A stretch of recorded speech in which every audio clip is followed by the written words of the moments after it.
बिस्मिल्लाहिर्रहमानिर्रहीम अस्सलाम वालेकुम, hope you all are good. हम पढ़ रहे थे फिज़िक्स का चैप्टर काइनेमेटिक्स और आज हम डिस्कस करेंगे इंतहाई important topics speed time graph and velocity time graphs.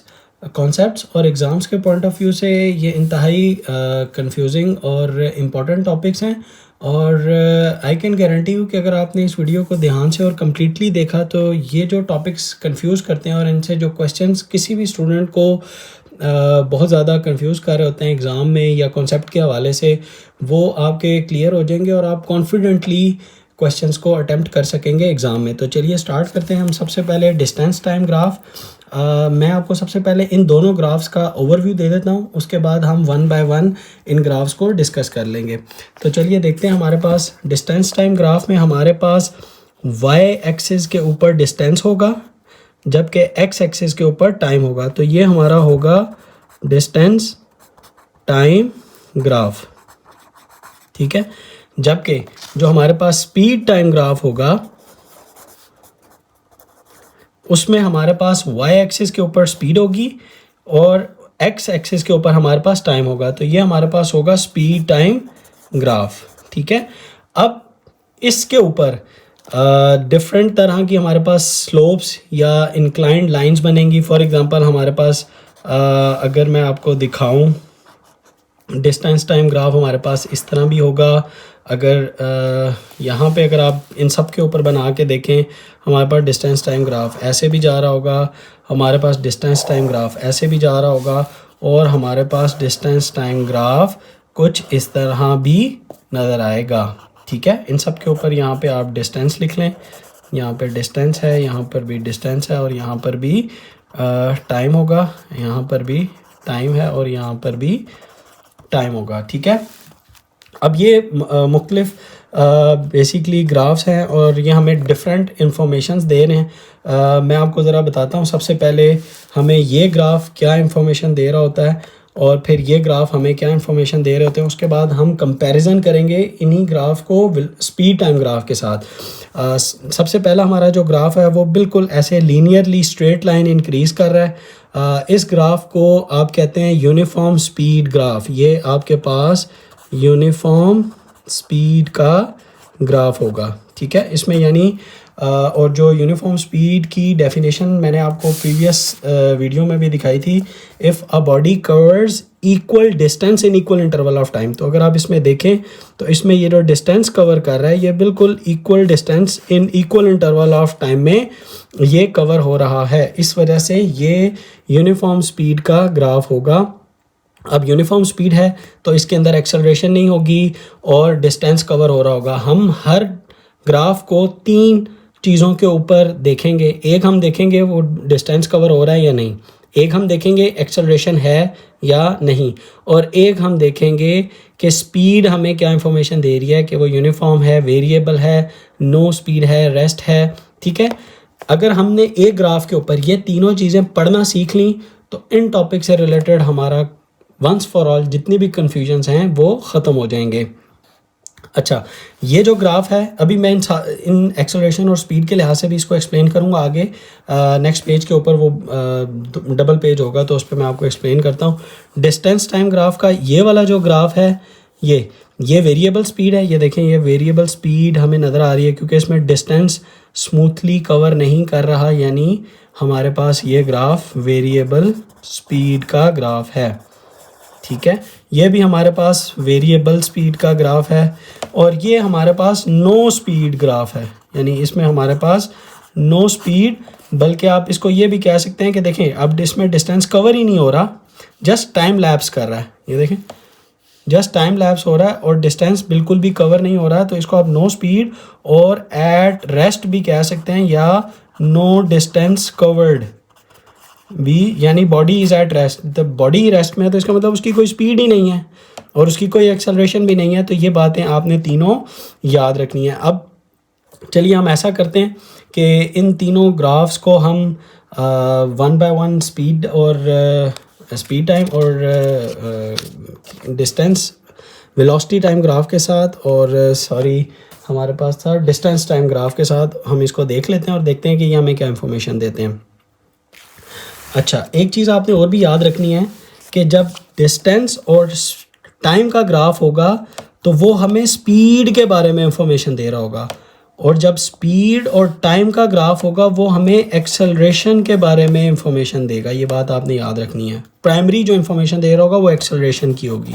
बाकी तो हम तीनों निकाल सकते हैं, उससे डिस्टेंस भी निकाल सकते हैं, स्पीड भी निकाल सकते हैं। क्यों? अब ये आप पूछ सकते हैं कि क्यों? क्योंकि एक्सेलरेशन इज इक्वल टू होती है delta we over delta T, यानी आप वेलोसिटी को टाइम के साथ डिवाइड करें तो यू विल गेट एक्सेलरेशन। एक पॉइंट आपके जहन में और भी आएगा कि एक्सेलरेशन के जो फार्मूला है उसमें तो वेलोसिटी आ रहा है, लेकिन हम यहाँ पे स्पीड क्यों यूज़ कर रहे हैं? तो हम ये कंसिडर करते हैं कि बॉडी कवर्स कर रही है बिल्कुल स्ट्रेट लाइन डिस्टेंस, ठीक है, बॉडी बिल्कुल स्ट्रेट लाइन कवर कर रही है, तो उस केस में फिर वेलोसिटी विल बिकम स्पीड, ठीक है। अच्छा, दूसरी चीज़ हमारे पास ये है कि हमारे पास जो वेलोसिटी का फार्मूला होता है या स्पीड का फार्मूला होता है वो इक्वल टू होता है डिस्टेंस ओवर टाइम, यानी डिस्टेंस ओवर टाइम।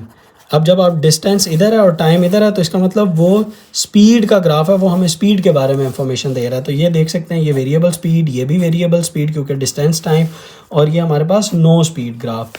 अब हम स्पीड टाइम ग्राफ और डिस्टेंस टाइम ग्राफ को ऐसे इकट्ठे ऊपर इस पूरे पेज के ऊपर मैं ड्रा करता हूँ और आपको फिर पिक्चर ज़्यादा अच्छी क्लियर होगी। तो ऊपर हम ड्रा कर लेते हैं, मैं हेडिंग दे देता हूँ कि यहाँ पे हमारे पास होंगे डिस्टेंस टाइम ग्राफ,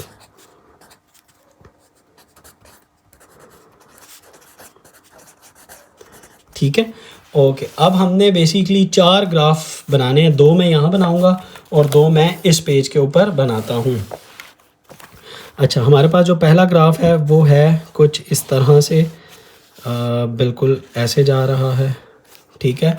और सेकंड ग्राफ हम बना लेते हैं बिल्कुल ऐसे ऐसे ये जा रहा है, ये सारे डिस्टेंस के हैं।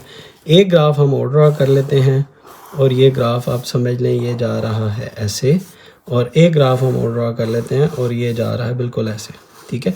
इधर इन सब के ऊपर यहाँ पे डिस्टेंस है, यहाँ पर टाइम है, यहाँ पर भी डिस्टेंस है और यहाँ पर टाइम है।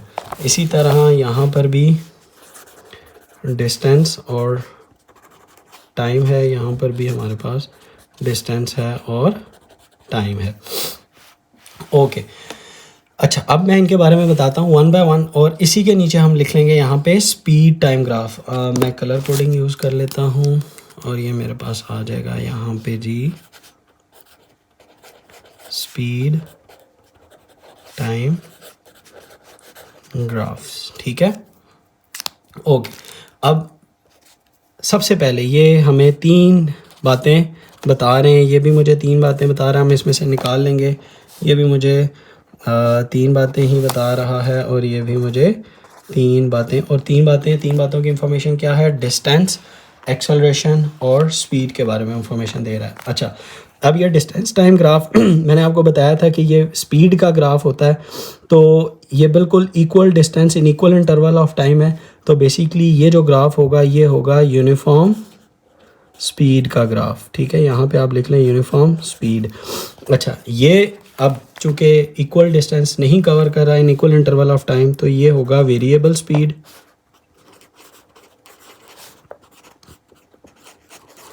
ये भी हमारे पास होगा वेरिएबल स्पीड, ठीक है, क्योंकि इक्वल डिस्टेंस कवर नहीं हो रहा in equal interval of time. और ये भी हमारे पास होगा एट रेस्ट या नो स्पीड। चलें हम पहले ऊपर एक ही बात लिख लेते हैं कि ऊपर हमने सिर्फ स्पीड ही ले ली, ठीक है। ये हमारे पास नो स्पीड ग्राफ है। अच्छा, अगर हम डिस्टेंस की बात करें तो हमारे पास ऑब्वियसली यहाँ पे डिस्टेंस कवर्ड हो रहा है क्योंकि बॉडी ट्रैवल कर रही है। यहाँ पर भी यस डिस्टेंस कवर्ड, यहाँ पर भी हमारे पास डिस्टेंस कवर्ड हो रहा है क्योंकि देखें डिस्टेंस, और यहाँ पे हमारे पास देखें बॉडी रेस्ट में कोई डिस्टेंस कवर नहीं हो रहा। अब आप कहेंगे कि यहाँ से लेकर यहाँ तक भी तो कोई डिस्टेंस था, तो हमने यानी आप ये समझे कि हमने जिस टाइम इस ग्राफ को देखना शुरू किया ना, उस टाइम के ऊपर कोई डिस्टेंस कवर नहीं हो रहा। फॉर एग्जांपल यहाँ पे लिखी हुई है वैल्यू 20, तो 20 मीटर उसने पहले से कोई कवर किया होगा, ठीक है। लेकिन जब हमने जिस इंटरवल ऑफ टाइम में हम देख रहे हैं वहाँ पे अब ये कोई डिस्टेंस कवर नहीं कर रहा, तो इस यहाँ पे आप लिखेंगे नो डिस्टेंस कवर्ड, और या आप कह लेंगे ये एट रेस्ट का ग्राफ है डिस्टेंस टाइम के अंदर। ठीक है, अगर वो आपको कह दे कि एट रेस्ट पर डिस्टेंस टाइम का ग्राफ ड्रॉ करें तो आप इस तरह देखेंगे। अच्छा, अब बात करते हैं तीसरी, हमारे पास ये एक्सेलरेशन हमें किस तरह ये इंफॉर्मेशन दे रही है। तो यूनिफॉर्म स्पीड है, obviously speed is not changing, तो यहाँ पे नो एक्सेलरेशन, कोई एक्सेलरेशन नहीं है। यहाँ पे वेरिएबल स्पीड है तो yes there is an acceleration, यहाँ पे एक्सेलरेशन है और वो पॉजिटिव एक्सेलरेशन है। ये आपने बात याद रखनी है कि वो उसकी वैल्यू पॉजिटिव है क्योंकि उसकी स्पीड इंक्रीज कर रही है, जबकि यहाँ पे वेरिएबल ऑब्वियसली ये स्पीड थी, मैंने लिखना भूल गया, और यहाँ पे भी ऑब्वियसली एक्सेलरेशन है लेकिन नेगेटिव एक्सेलरेशन है क्योंकि वेरिएबल स्पीड है, स्पीड चेंज कर रही है, तो और यहाँ पे नेगेटिव एक्सेलरेशन है। और आप यहाँ पे वेरिएबल स्पीड के साथ भी ये लिख सकते हैं कि डिक्रीजेज, यहाँ पे स्पीड डिक्रीज कर रही है, और यहाँ पे आप लिख सकते हैं कि स्पीड इंक्रीजेज। ठीक है, अच्छा अब यहाँ पे आप बताएंगे कि क्या एक्सेलरेशन थी या नहीं, तो आप कहेंगे नो एक्सेलरेशन। यहाँ पे भी ऑब्वियसली बॉडी की स्पीड ही नहीं है, रेस्ट पे है, तो स्पीड भी चेंज नहीं हो रही, तो यहाँ पे भी नो एक्सेलरेशन। ओके, अच्छा अब मैं अगर इसी यूनिफॉर्म स्पीड के ग्राफ को वेलोसिटी टाइम ग्राफ के अंदर शिफ्ट करके देखूं तो वो कैसे बनेगा। अब हमारे पास शुरू हो गए हैं बेसिकली वेलोसिटी टाइम ग्राफ। अब ये भी मैं बना रहा हूँ इसी तरह 4 ग्राफ्स बना रहा हूँ। देखिए आप, ये भी मेरे पास 4 ग्राफ इसी तरह ही आएंगे और हर एक पे यहाँ पर टाइम होगा, यहाँ पर टाइम होगा, इधर मेरे पास वेलोसिटी होगी या स्पीड भी आप कह सकते हैं। अब मैंने आपको अभी बताया था कि हम यहाँ पे स्पीड ही लेंगे, स्पीड या वेलोसिटी, क्योंकि हमने डायरेक्शन अज्यूम की होती है कि वो स्ट्रेट लाइन ही कवर कर रहा है, तो वो हमारे पास जो वेलोसिटी है वो स्पीड ही बन जाती है। स्पीड और वेलोसिटी में फ़र्क सिर्फ डायरेक्शन का होता है, अगर वो स्ट्रेट लाइन कर दें तो हमारे पास स्पीड और वेलोसिटी सेम हो जाते हैं। इसलिए हम अंडरस्टैंडिंग के लिए स्पीड टाइम ग्राफ को लेते हैं, एक्सेलरेशन का ग्राफ। अब ये हमें जो भी यहाँ पे कर्व बनेगा वो हमें एक्सेलरेशन की इंफॉर्मेशन दे रहा होगा प्राइमरीली। ठीक है, अच्छा अब यूनिफॉर्म स्पीड का ग्राफ कुछ इस तरह से है डिस्टेंस टाइम के अंदर, लेकिन अगर मैं यूनिफॉर्म स्पीड का ग्राफ ड्रॉ करूँ ना वेलोसिटी या स्पीड टाइम के अंदर, तो मेरे पास यही ग्राफ, यानी यही ग्राफ ये इस तरह बनेगा। यहाँ पे स्पीड टाइम के अंदर ऐसे यूनिफॉर्म स्पीड, देखें यहाँ पे यूनिफॉर्म स्पीड डिस्टेंस टाइम के अंदर थी और यहाँ पे यूनिफॉर्म स्पीड का मतलब है स्पीड इज़ नॉट चेंजिंग। देखें एक ही स्पीड से जा रहा है क्योंकि इस एक्सिस के ऊपर अब स्पीड है। तो अब अगर आप इसके बारे में इंफॉर्मेशन लिखना चाहें सेम उसी तरह, तो आप कहेंगे कि ये है यूनिफॉर्म स्पीड का ग्राफ और आप इसके बारे में लिखेंगे कि distance covered, yes distance is covered,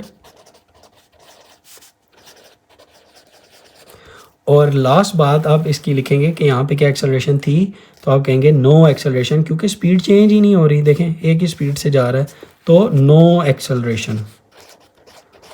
अब ये ग्राफ और ये ग्राफ सेम है, फ़र्क क्या है, ये डिस्टेंस टाइम के अंदर यूनिफॉर्म स्पीड का ग्राफ है और ये स्पीड टाइम के अंदर यूनिफॉर्म स्पीड का ग्राफ है या नो एक्सेलरेशन का ग्राफ है। ठीक है, ये इंपॉर्टेंट पॉइंट है जो स्टूडेंट को समझना होता है, ये वाला और ये वाला।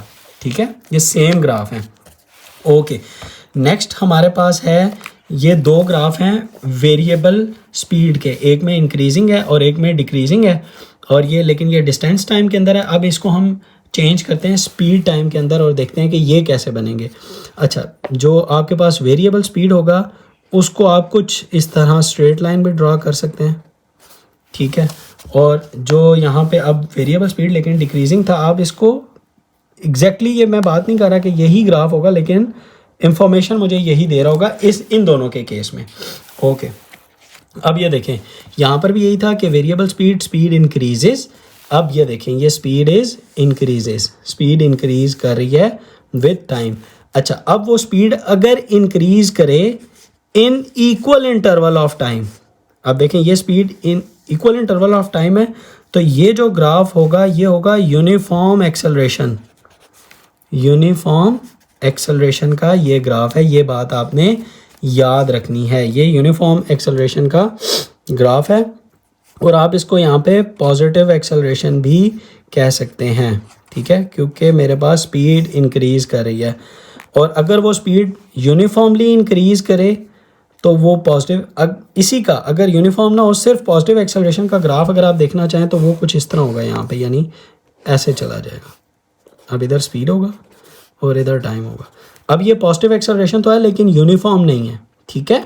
अब ये वेरिएबल एक्सेलरेशन है, ठीक है। इसी तरह ये जो ग्राफ है, ये वाला जो ग्राफ है, ये है यूनिफॉर्म एक्सेलरेशन, क्योंकि decreases equally in equal interval of time, लेकिन चूंकि डिक्रीज कर रही है तो आप इसको नेगेटिव एक्सेलरेशन कहेंगे। और इसी का जो दूसरा इस तरह ग्राफ देखेंगे वो इस तरह आप ड्रॉ कर सकते हैं कि वो ऐसे जाएगा, इधर स्पीड होगी और इधर टाइम होगा, ठीक है। अब ये डिक्रीज कर रही है, यहाँ पे स्पीड इज़ डिक्रीजिंग, और यहाँ पे भी ये देखें स्पीड डिक्रीज कर रही है। इसके बाद ये डिक्रीज भी कर सकती है, इधर इस तरह आ सकती है ये, बिल्कुल ठीक है। ये बात आपने याद रखनी है। अच्छा, इसको अगर आप यहाँ सिर्फ इतना ही ड्रॉ कर लेते ना तो तब भी ठीक ही था। अच्छा, अब इन दो, अब हम देख लेते हैं कि यही दो ग्राफ हमें स्पीड और डिस्टेंस के बारे में क्या इंफॉर्मेशन दे रहे हैं। तो यहाँ पे आप डिस्टेंस का लिखेंगे, यस डिस्टेंस इज कवर्ड, क्योंकि बॉडी इज मूविंग। यहाँ पे भी आप लिख लें डिस्टेंस कवर्ड।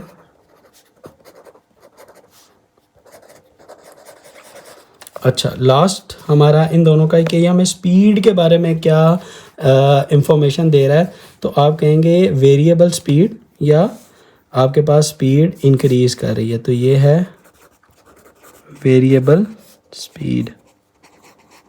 अब ये देखें बिल्कुल ये same, variable speed, distance covered, uniform acceleration, variable speed, distance covered और एक्सेलरेशन या पॉजिटिव एक्सेलरेशन। लेकिन ये डिस्टेंस टाइम के अंदर था और ये स्पीड टाइम के अंदर है। इसी तरह हमारे पास यहाँ पे भी होगा वेरिएबल स्पीड, कि ऑब्वियसली स्पीड वेरी कर रही है ना, चेंज हो रही है। वेरिएबल मतलब चेंजिंग स्पीड, तो चेंजिंग स्पीड वेरिएबल स्पीड, लेकिन यहाँ पे डिक्रीजेस, और यहाँ पे स्पीड आप लिख लें इंक्रीजेस, ठीक है। ओके, लास्ट चीज़ कि हमारे पास अगर स्पीड टाइम के अंदर हमारा ग्राफ रेस्ट के अंदर हो तो हम उसको किस तरह शो करेंगे। हम उसको जस्ट यहाँ पे ऐसे शो करेंगे, ये रेस्ट पे ये यहाँ आएगी लाइन, ये बात आपने याद रखनी है। एट रेस्ट का ग्राफ, एट रेस्ट का ग्राफ डिस्टेंस टाइम में इस तरह आएगा, यानी कोई कुछ कवर अगर किया हो तो, अदरवाइज वो भी यहाँ पर आ सकता है, ठीक है। और स्पीड में तो फॉर श्योर यहीं पर ही आएगा ना, इससे ऊपर तो जाएगा ही नहीं ना, यहीं से ही यहीं पर ही आएगा। उसमें ऊपर जा सकता है, ये बात आपने याद रखनी, क्योंकि आप यहाँ पे टाइम लैप आप शुरू कर रहे थे जब उसने कुछ कवर किया हुआ था डिस्टेंस, उसके बाद वो रेस्ट में आया, ठीक है। लेकिन यहाँ पे तो वो है ही स्पीड टाइम, तो वो हमेशा होगा ही बिल्कुल यहाँ पे एक्स एक्सिस के ऊपर। तो अब इसके बारे में अगर आप तीन इंफॉर्मेशन देना चाहें तो आप कहेंगे नो स्पीड, ठीक है, नो डिस्टेंस कवर्ड यानी एट रेस्ट, ठीक है। तो आप लिख लें नो डिस्टेंस कवर्ड। और एक्सेलरेशन के बारे में भी मुझे ये कह रहा होगा कि नो एक्सेलरेशन, ऑब्वियसली स्पीड ही नहीं है तो नो एक्सेलरेशन। एक ग्राफ में आपको ये वाली बात अगर समझ नहीं आई तो एक ग्राफ और बना के एक्सप्लेन कर सकता हूँ, और वो होगा कुछ इस तरह से। ग्राफ इधर ही बना के एक्सप्लेन करता हूँ, आपको समझ आएगा। फॉर एग्जांपल मेरे पास एक गाड़ी है, उसकी कोई जर्नी है, और वो जर्नी ऐसे है कि पहले गाड़ी जो है, कार जो है वो एक्सेलरेट करती है, उसकी यानी स्पीड इंक्रीज़ करती है, ऐसे चली गई। कुछ टाइम वो यूनिफॉर्म एक्सेलरेशन या इंक्रीजिंग स्पीड के साथ मूव करती है, उसके बाद वो अपनी स्पीड कांस्टेंट कर लेती है फॉर जर्नी, ठीक है। अब वो कांस्टेंट स्पीड के साथ जा रही है, फिर सडनली ब्रेक अप्लाई करते हैं और वो रेस्ट करने का सोचते हैं, ठीक है।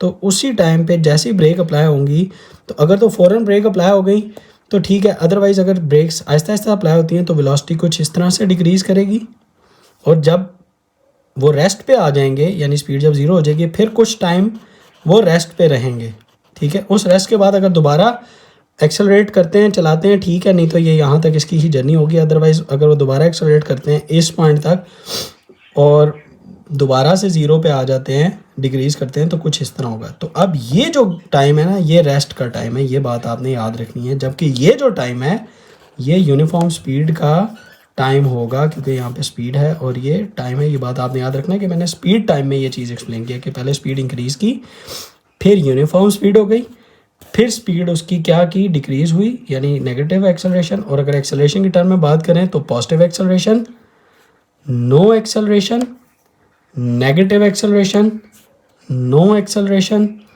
पॉजिटिव एक्सेलरेशन और नेगेटिव एक्सेलरेशन।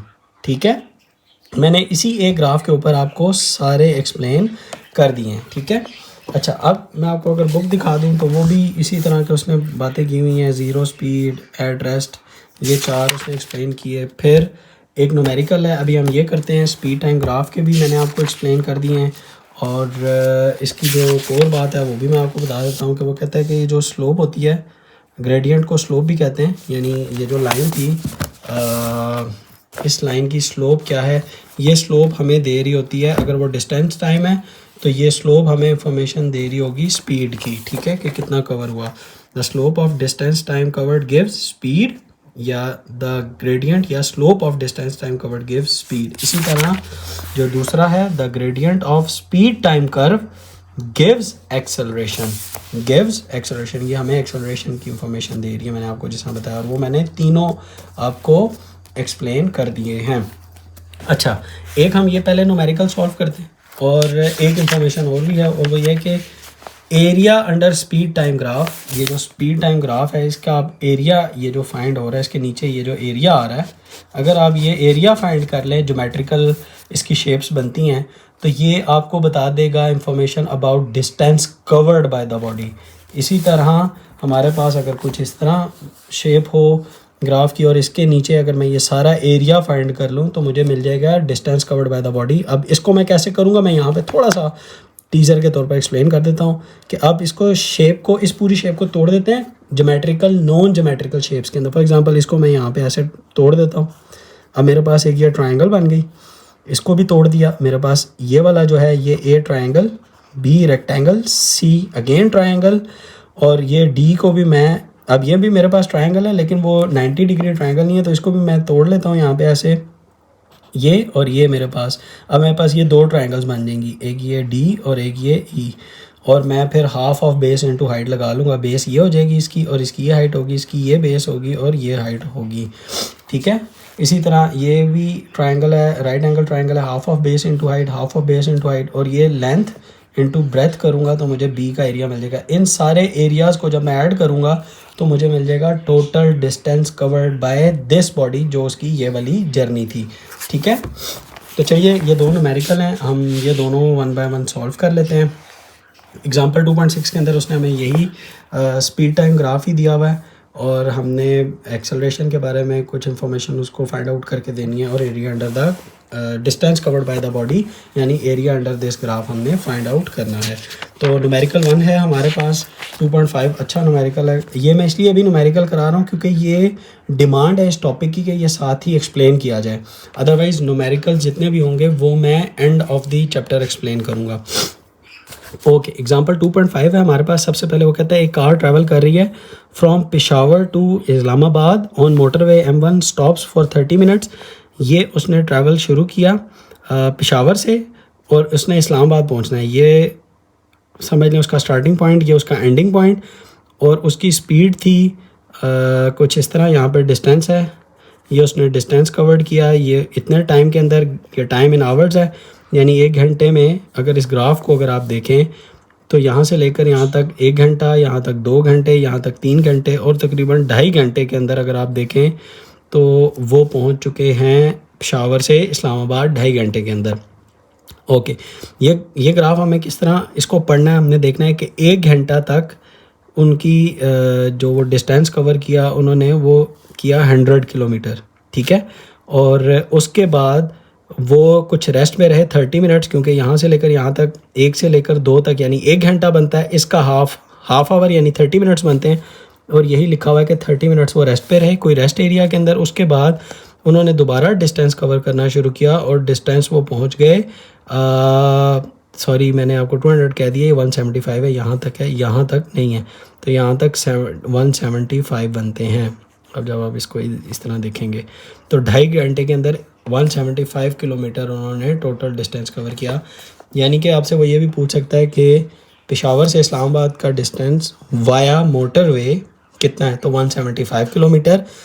और स्पीड निकालेंगे तो हम टाइम निकाल सकते हैं कि एक ख़ास स्पीड के ऊपर वो चले और 2.5 घंटे में पहुंच गए। ऑब्वियसली अगर उनकी स्पीड तेज़ होती तो वो जल्दी भी पहुंच सकते थे, लेकिन ये हमें इंफॉर्मेशन दे रहा है कि 2.5 घंटे के अंदर द सेट स्पीड, वो भी हम कैलकुलेट करेंगे, उस स्पीड के साथ वो पहुँचे हैं। तो हमारे पास उसने इस पूरे पाथ को बेसिकली 3 जर्नीज़ के अंदर यानी उसने स्प्लिट किया। जर्नी 1 में कहता है from Peshawar to rest area, Peshawar से रेस्ट एरिया तक आपने कैलकुलेट करनी है स्पीड, फिर और दोनों में निकालनी है किलोमीटर पर आवर और मीटर पर सेकंड के अंदर। अब ये जो ग्राफ है ये बेसिकली किलोमीटर और इधर आवर है, ये देखें ये आवर में है, और हम कैलकुलेशन बेसिकली ऐसा यूनिट अगर होता तो वो हम मीटर पर सेकंड ही करते, लेकिन चूँकि ये ग्राफ किलोमीटर पर आवर में है तो हम किलोमीटर पर आवर में ही पहले करेंगे, क्योंकि एक तो उसने कहा है, और फिर हम इसको चेंज कर लेंगे मीटर पर सेकंड में, वो भी मैं आपको सिखा देता हूँ।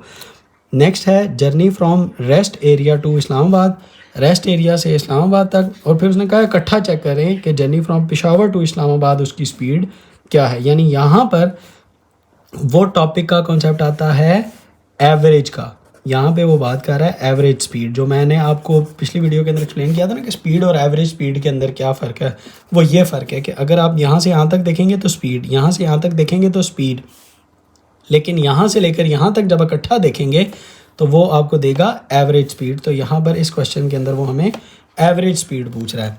चलिए स्टार्ट करते हैं हम न्यूमेरिकल कि हमें वो क्या, किस तरह हमने इसको सॉल्व करना है। न्यूमेरिकल है हमारे पास एग्ज़ाम्पल 2.5 और इसके अंदर हम इसको ड्रा कर लेते हैं, बल्कि हम सीधा ही ग्रेडियंट और या स्लोप, मैंने आपको बताया था कि वो हमें ग्रेडियंट या स्लोप डिस्टेंस टाइम का वो हमें डायरेक्ट दे देता है वेलोसिटी। तो पॉइंट ए के अंदर हम फाइंड कर लेते हैं gradient. Gradient is equal to हमारे पास ऑब्वियसली डिस्टेंस टाइम का अगर ग्राफ हो, और जो ग्रेडियंट होता है v वो हमारे पास होगा delta s over delta t।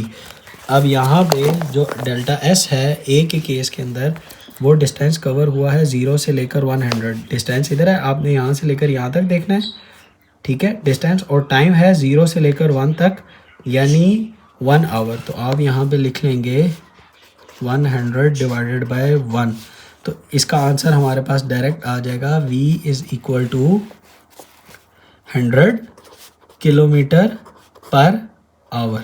ठीक है, ये हमारे पास आ गया रेस्ट एरिया तक पेशावर से, यहाँ तक हमारे पास आ चुकी है उसकी स्पीड। अब इस स्पीड को अगर हम चेंज करें मीटर्स पर सेकंड के अंदर तो वो कैसे चेंज होगा, आप ये याद रखिए कि किलोमीटर को मीटर में चेंज करने के लिए आप 1000 से मल्टीप्लाई, ठीक है, और 3600 से डिवाइड करते हैं, ये आपने बात याद रखनी है। तो जब आप इसको चेंज करेंगे, आप इस 2 ज़ीरो को इन 2 ज़ीरो से काट दें तो पीछे बचेगा हमारे पास 1000 डिवाइडेड बाय 36, तो मेरे पास आंसर आ जाएगा 27.7। तो मेरे पास आ गया 27.78 मीटर्स पर सेकंड। ये मैं आपको अलहदा से भी एक्सप्लेन करता हूँ अभी ये कैसे चेंज करते हैं। ये हमारे पास अब चेंज हो गया मीटर पर सेकंड। अब इसको अच्छा रफ वे में आपको दिखाता हूँ कैसे चेंज करते हैं। अब देखिए हमारे पास था 100 किलोमीटर पर आवर, ठीक है।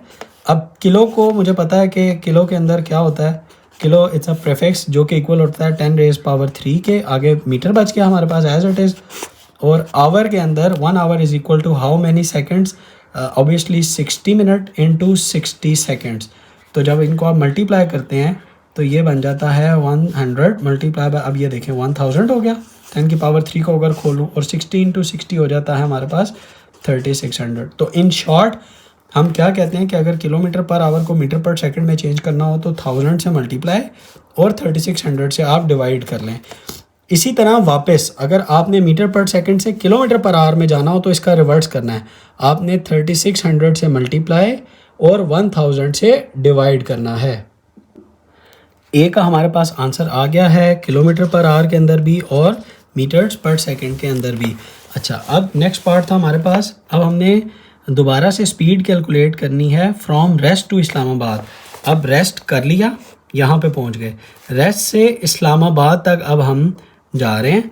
अब जब हम यहाँ पे जाएंगे तो यहाँ पे मैं आपको इसका डिस्टेंस का टाइम भी बता देता हूँ। यहाँ तक हो गया था 1 आवर, यहाँ तक हो गया था 1 पॉइंट, मैं यहाँ नीचे लिख देता हूँ 1.5, ये देखिए मुझे नज़र आ रहा है ये 1.5 है, और ये जब पहुँचा तो ये 2.5 था, ठीक है, यानी ये जब पहुँचा तो यहाँ पे था 2.5, तो यानी इधर से लेकर इधर तक टाइम लैप्स कितना हुआ 2.5 माइनस 1.5 यानी 1 आवर। 2.5 माइनस 1.5 करेंगे तो आपके पास 1 आवर निकलेगा।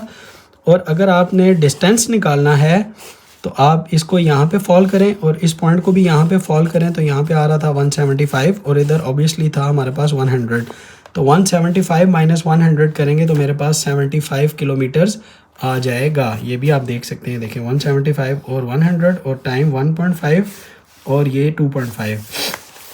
तो इसका बी का जो हमारे पास स्पीड आएगी वो आप अगर चाहें तो पूरी भी लिख सकते हैं, ग्रेडियंट, यानी इसके केस में इज़ इक्वल टू वी, और वी हमारे पास यहाँ पे होगा, आप डिफरेंस ऑफ चाहें तो लिख भी सकते हैं, यानी 175 माइनस 100 और टाइम कर लें 2.5 माइनस 1.5, ठीक है। वो जो आप कहते हैं ना डेल्टा एस, वो ये मतलब होता है डेल्टा एस का, change of distance, change of time for that journey.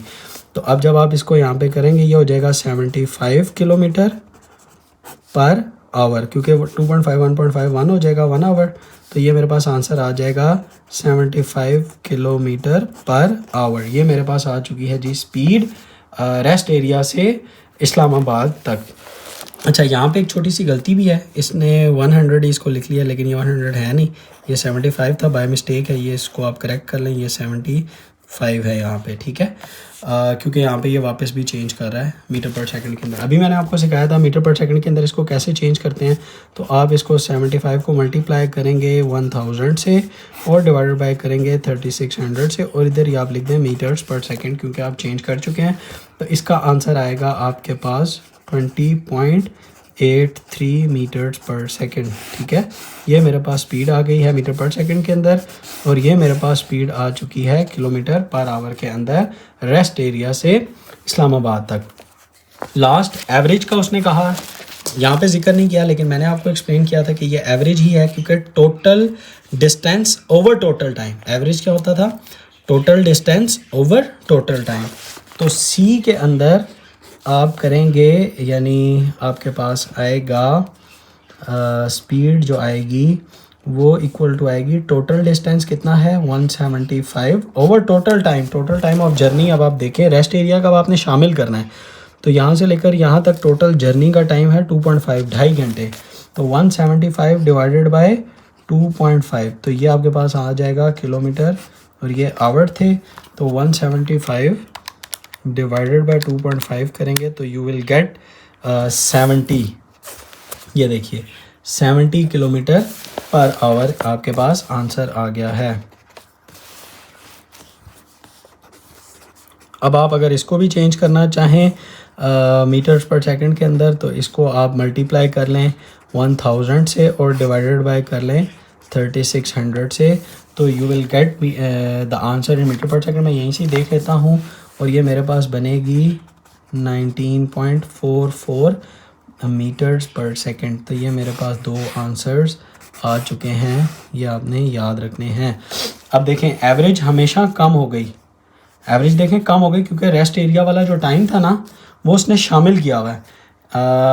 इसका अगर आप अलग-अलग देखें 27 है, ये देखें 20 है, तो एवरेज क्या हो गई 19.44 कम हो गई, क्योंकि वो जो आधा घंटा रेस्ट का था वो भी एवरेज में शामिल हो गया, इसलिए एवरेज स्पीड कम आई है मेरे पास, ठीक है। होप कि आपको ये वाला न्यूमेरिकल भी समझ आ गया होगा। नेक्स्ट न्यूमेरिकल देखते हैं हम, that is important in the perspective of concept and exam, concept के लिहाज से और एग्ज़ाम के लिहाज से काफ़ी इम्पॉर्टेंट है ये।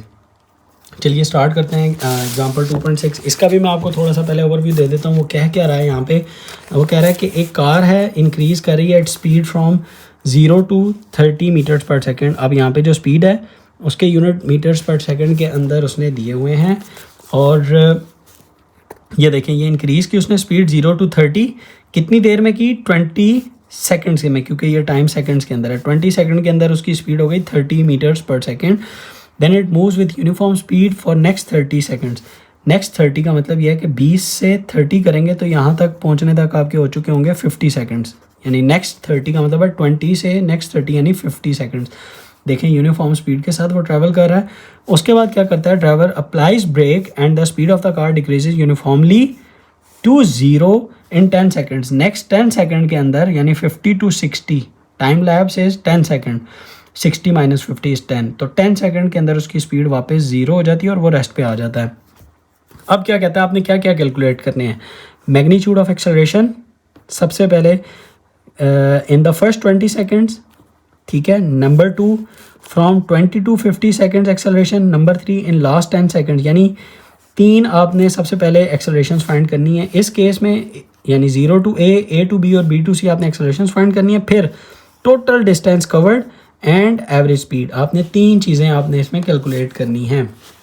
तो चलिए हम सबसे पहले निकाल लेते हैं एक्सेलरेशन, और क्विकली मैं भी इसको यहाँ पर बना लेता हूँ। ये मेरे पास आ गया 0 to 20, ये 20 है।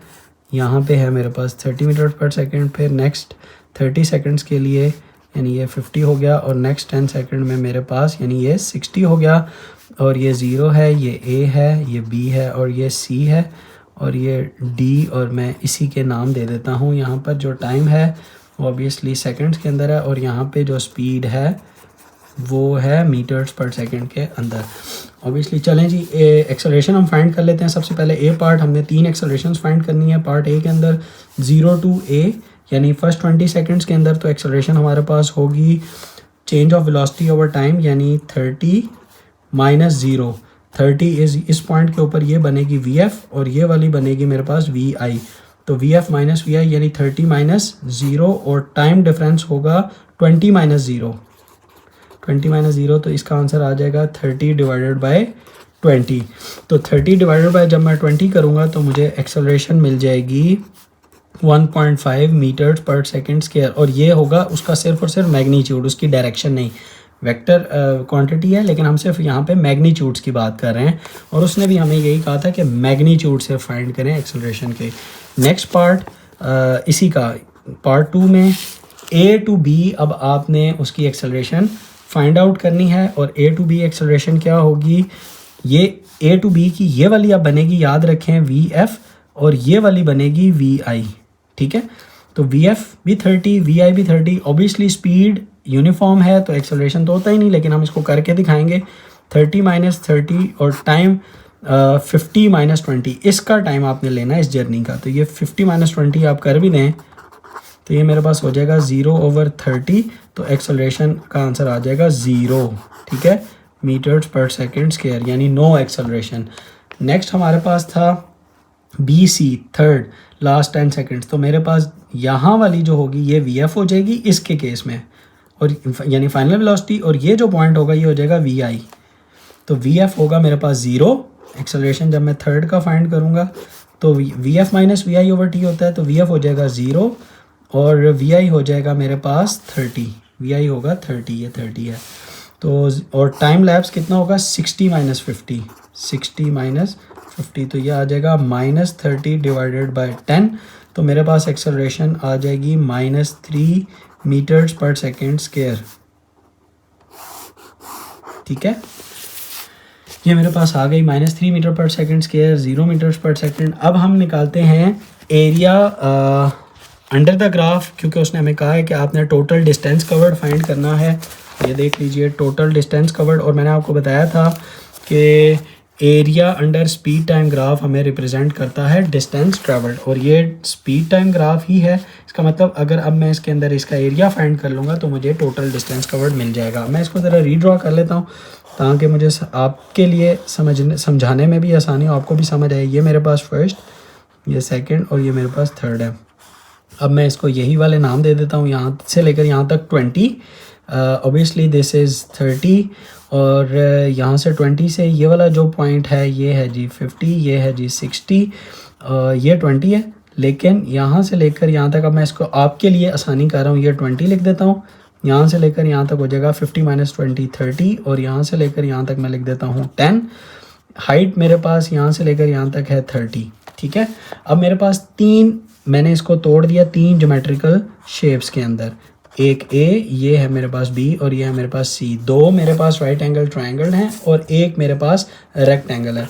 तो मैं क्या करता हूँ, मुझे ये पता है कि जो डिस्टेंस कवर्ड है वो इक्वल टू होता है area under the graph, area under speed time graph भी आप लिख लें, ठीक है। तो मेरे पास जो डिस्टेंस कवर्ड होगा, इसका मतलब वो एरिया अंडर द कह सकते हैं या टोटल एरिया भी कह सकते हैं आप। तो आपके पास आएगा एरिया ऑफ रेक्टेंगल। अब मैं इसको अगर यही वाले नाम दूं जो उसने दिए थे, वो इसको दिया था ओ ए बी सी डी और ये पॉइंट था ई, यानी मेरे पास ट्रायंगल होगी O E D triangle, O E A triangle. फिर होगा मेरे पास area of rectangle A B D E, A B D E यानी ए बी डी ई, और फिर मेरे पास होगा G area of obviously triangle, आप इसको कह लें C D B, C D और बी, सी डी और बी। अच्छा, अब एरिया ऑफ ट्रायंगल क्या होगा, half of base into height, half of what is base 20, what is height 30, यानी यहाँ से लेकर यहाँ तक 30, plus area of A B D E, यहाँ से लेकर यहाँ तक लेंथ इनटू विड्थ होता है। एरिया ऑफ रेक्टेंगल क्या होता है, लेंथ इनटू विड्थ। तो हमारे पास ये हो जाएगी लेंथ, ये हो जाएगी विड्थ। तो 50 - 20 30 और हाइट इज़ 30, तो ये मेरे पास हो जाएगा 30 × 30 प्लस फिर ये वाला एरिया ऑफ ट्रायंगल होगा half of base into height, this is base that is 10, what is height that is 30, ये हाइट इज 30 और ये बेस 10। अब इन सब के एरियाज निकाल के आप ऐड कर लें, ये मेरे पास होगा 20 × 30 हो जाएगा 600, 600 / 2 300 प्लस ये हो जाएगा जी 900 और ये हो जाएगा 300 / 2 प्लस 150। आप चाहें तो यहाँ पे इसको देख भी सकते हैं। तो मेरे पास जो टोटल डिस्टेंस कवर्ड इन तीनों को ऐड करके निकलेगा वो आएगा 1350। अब यूनिट क्या आएगा, यूनिट अगेन आपने यहाँ से देखना है कि मीटर्स है, किलोमीटर्स है, क्या है। अब मेरे पास ये चूँकि मीटर्स पर सेकंड के अंदर था तो मुझे डिस्टेंस जो मिलेगा वो ये मीटर में मिलेगा। अगर ये किलोमीटर का ग्राफ होता तो मुझे ये डिस्टेंस फिर किलोमीटर में मिलता। तो ये मेरे पास मीटर्स यूनिट आना है यहाँ पर। तो ये मेरे पास आ चुका है डिस्टेंस, ठीक है। Distance covered 1350 for this journey, ठीक है। लास्ट हमारे पास इसने पूछा था कि अब आप इसकी एवरेज स्पीड भी निकालें, यानी इस पूरे की एवरेज स्पीड। तो एवरेज स्पीड का मैंने आपको फार्मूला बताया हुआ है कि वो होता है total distance divided by total time. अब टोटल डिस्टेंस अभी हमने पार्ट बी में फाइंड किया है 1350, ये देखें। अब ये हमें डिस्टेंस की इंफॉर्मेशन नहीं दे रहा क्योंकि ये स्पीड का ग्राफ था, स्पीड का, इधर स्पीड है।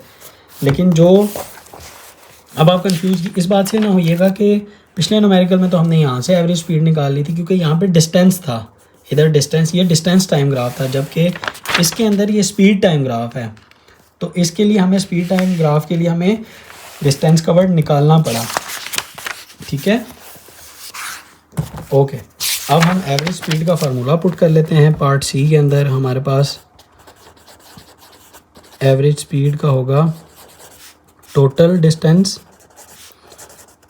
कवर्ड भी कह सकते हैं ओवर टोटल टाइम। अब टोटल टाइम आप देखेंगे इस ग्राफ से 1350 तो हमारे पास अभी हमने निकाला था मीटर्स, और जो टोटल टाइम था इस ग्राफ का वो था 60 सेकंड। ये देखें टोटल जर्नी का टाइम कितना था, 60 सेकंड्स।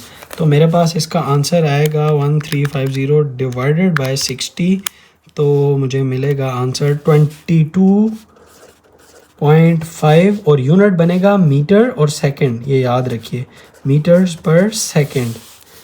ये मेरे पास हो गया एवरेज स्पीड निकल आई 22.5 मीटर्स पर सेकंड।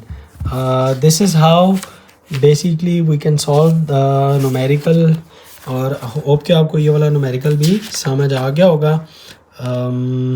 ये इसने कुछ दिए हुए थे कि अगर विड्थ हो तो एरिया V/T निकाल सकते हैं। यहाँ पे इसने दिया हुआ था राइट एंगल ट्रायंगल है तो half of width into length भी कह सकते हैं, लेकिन ट्रायंगल के अंदर half of base into height होता है, ठीक है, और वो भी राइट एंगल ट्रायंगल का। ये आपने बात याद रखनी है। अगर आपके पास कुछ इस तरह आ रहा हो ना, पहले ऐसे जाके ऐसे हो जाए, तो इसमें आपने ये टोटल बेस और ये हाइट नहीं लेनी, आप इसको पहले स्प्लिट करेंगे दो ट्रायंगल्स के अंदर, तो ये बेस ये हाइट और ये बेस और ये हाइट होगा। ओके, लास्ट हमारी बात, और ये हमारा चैप्टर ख़त्म होने जा रहा है। What does the slope of these graph tell us about acceleration. Speed time graph है। अगेन वीडियो को पॉज कीजिए और इसके ऊपर सारी इन्फॉर्मेशन लिखिए और मुझे बताइए कि ये कौन कौन से ये ग्राफ हमें एक्सेलरेशन के बारे में क्या क्या बता रहे हैं। होप कि आपने लिख लिया होगा। चले मैं अब आपको बताता हूँ। Speed is not changing, no acceleration. यहाँ पे स्पीड इंक्रीज़ कर रही है, पॉजिटिव यूनिफॉर्म एक्सेलरेशन और पॉजिटिव एक्सेलरेशन। यहाँ पे यूनिफॉर्मली इंक्रीज़ नहीं कर रही, जस्ट पॉजिटिव एक्सेलरेशन और वेरिएबल एक्सेलरेशन, ये दो बातें आप याद रखें, ठीक है। वेरिएबल और पॉजिटिव, यूनिफॉर्म और पॉजिटिव, जबकि यहाँ पे नो एक्सेलरेशन, ठीक है। ये तीनों को आपको समझ आ गया। इसके कुछ न्यूमेरिकल्स कीजिएगा आप। इसका क्वेश्चन नंबर 14 कीजिएगा, क्वेश्चन नंबर 7 कीजिएगा और प्रैक्टिस के लिए, और क्वेश्चन नंबर 6 कीजिएगा लॉन्ग के लिए, to find the total distance covered. Hope कि आपको ये चैप्टर समझ आ गया होगा। अपने दोस्तों के साथ भी ये वीडियो शेयर कर दें। कोई प्रॉब्लम है तो कमेंट कर दीजिए, मैं आंसर कर दूंगा। वीडियो को लाइक कर दें। मज़ीद कॉन्सेप्ट्स के लिए चैनल को सब्सक्राइब कर दें। नेक्स्ट वीडियो में हम स्टार्ट करते हैं डायनामिक्स। तब तक के लिए अल्लाह हाफिज़।